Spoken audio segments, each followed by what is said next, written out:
नमस्कार साथियों। आज हिमाचल प्रदेश का एक अजीबोगरीब किस्सा मैं आपको सुनाना चाहता हूँ।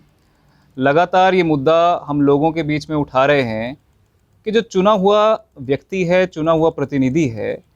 लोग उसे इसलिए चुनते हैं कि वो जनता का काम करेगा और जो वादे लोगों के सामने चुनाव से पहले रखे गए हैं, वो वादा लोगों का पूरा किया जाएगा। उसी प्रकार से 2014 में आज जो वर्तमान में केंद्रीय मंत्री हैं श्री अनुराग ठाकुर जी, उस समय सांसद थे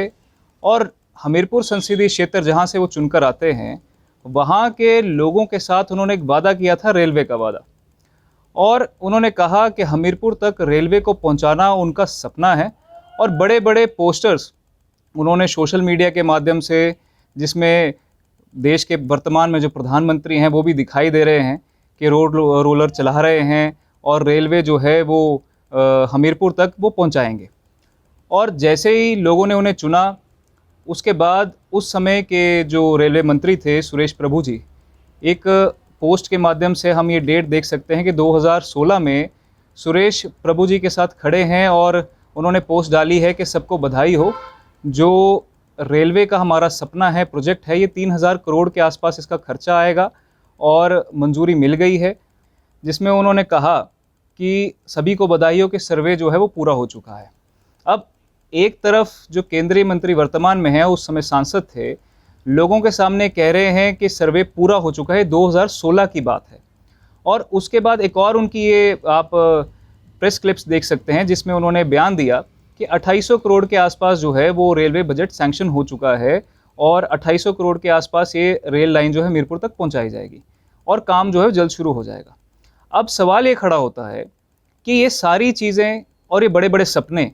खुद अनुराग ठाकुर जी ने हमीरपुर संसदीय क्षेत्र की जनता को दिखाया और खुद उन्होंने सोशल मीडिया के माध्यम से, अखबारों के माध्यम से लोगों को ये दिखाया 2800 करोड़ के आसपास जो है वो ये राशि आ चुकी है, सर्वे कंप्लीट हो चुका है। तो बहुत समय बीत गया, तो हमारा ये फ़र्ज़ था कि रेलवे विभाग से भी पूछा जाए कि काम क्यों नहीं हो रहा है। तो हमने एक RTI डाली और उस RTI में जानना चाहा कि 2014 से लेके अभी तक कितना बजट सैंक्शन हुआ है, क्योंकि 2800 करोड़ तो अनुराग ठाकुर जी ने लोगों के सामने अखबार के माध्यम से कहा। और दूसरी ओर हमने ये भी जानना चाहा कि सर्वे की रिपोर्ट हमें दी जाए कि कहाँ से ये रेल लाइन हमीरपुर तक पहुँचेगी, ताकि लोगों को पता लगे। अब जब रेलवे विभाग से हमें जब ये RTI का जवाब मिलता है, तो ये हैरान करने वाली बात ये है कि एक तरफ मंत्री महोदय कह रहे हैं कि पैसे भी आ गए, सर्वे भी पूरा हो गया, और दूसरी ओर रेलवे विभाग ये कह रहा है कि सर्वे अभी पूरा ही नहीं हुआ, सर्वे हुआ ही नहीं है। और दूसरी ओर 2800 करोड़ की बात करने वाले जो लेटेस्ट बजट जो आया वो 1000 रुपये का आया।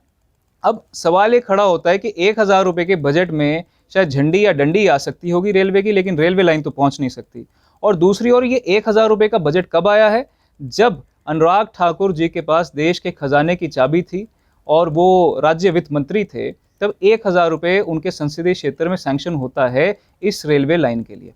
अब दूसरी ओर जो थोड़े बहुत पैसे आए भी हैं, जिसमें 1 करोड़ 6 करोड़ जो कि अलग अलग साल में ये राशि रेलवे बजट के लिए सैंक्शन की गई है, तो RTI में ये भी देखा जाता है कि वो भी पैसे पूरी तरीके से खर्च नहीं हुए। अगर ये थोड़े बहुत पैसे आए हैं तो गए कहाँ? और अगर सर्वे जो है मंत्री जी के मुताबिक हो चुका है, तो रात के अंधेरे में हुआ था या दिन के उजाले में? क्योंकि जनता को वो सर्वे कहीं धरातल पर दिखाई नहीं दिया। इसलिए आज ये सवाल खड़ा होता है कि कुछ वर्ष पहले जो अनुराग ठाकुर जी हैं, उन्होंने कहा कि सर्वे भी हो गया, 2800 करोड़ रुपए भी आ गए, सबको बधाई हो, कोरोना काल भी चला गया, अगला वर्ष भी शुरू हो गया, 2022 आने वाला है, लेकिन ना सर्वे हुआ है ना पैसे आए हैं। तो सवाल ये खड़ा होता है कि मंत्री महोदय अपनी ही संसदीय क्षेत्र की जनता को कब तक ठगते रहेंगे? देश के अंदर उन्होंने एक तनावपूर्ण माहौल पहले भी बनाया, सुप्रीम कोर्ट से माफ़ियाँ भी मांगी, दिल्ली में दंगों में उनका हाथ माना जा रहा है, लेकिन कहीं ना कहीं आने वाले समय में जब चुनाव होंगे, भले ही वो सुप्रीम कोर्ट में एफिडेविट देकर सुप्रीम कोर्ट ने उन्हें माफ़ी दे दी हो, लेकिन हमीरपुर संसदीय क्षेत्र की उनके अपने लोग जो हैं वो आने वाले समय में उनको माफ़ नहीं करेंगे।